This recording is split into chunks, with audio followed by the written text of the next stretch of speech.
काल मध्यरात्रीपासून पावसानं काहीशी कोल्हापूर जिल्ह्यामध्ये उसंत घेतल्याचं आपल्याला पाहायला मिळते। गेल्या 7 दिवसापासून मुसळधार पाऊस पडत होता आणि मध्यरात्रीपासून ही उसंत घेतल्यामुळं काहीसा कोल्हापूरकरांना दिलासा मिळाल्याचं आपल्याला दिसून आलेला आहे। सध्या आपण आहोत पंचगंगा नदी पात्रामध्ये आणि इथली दृश्य दाखवण्याचा प्रयत्न करतोय। सध्या गायकवाड वाड्याजवळ हे पाणी जे आहे ते पोहोचलेलं आहे। मात्र सध्या याच पाण्याची जी गती आहे ती अत्यंत संथपणे या ठिकाणी उतरताना आपल्याला दिसून आलेली आहे। कारण जवळपास पहाटे 4 वाजल्यापासून ते जवळपास 9:30 वाजेपर्यंत पाण्याची पातळी ही 37 फुटांवरती होती। आता साधारणतः 36 फूट 11 इंच ही पाणी पातळी कमी झालेली आहे। 1 इंचानं पाणी हे कमी झालेलं आहे।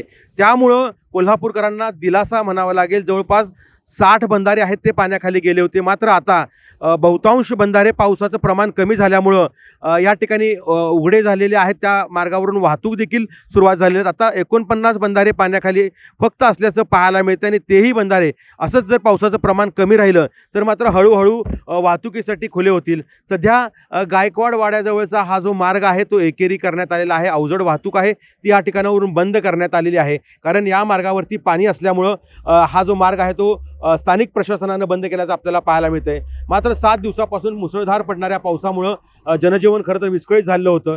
आज मात्र कोल्हापूरकरांना काहीसा दिलासा मिळाल्याचं पाहायला मिळतंय। कारण पंचगंगेची पाणी पातळी ही आता हळूहळू कमी होताना आपल्याला पाहायला मिळते। सतेज औंधकर, लोकशाही मराठी, कोल्हापूर। लोकशाही मराठी ऐका, पहा, जागरूक रहा।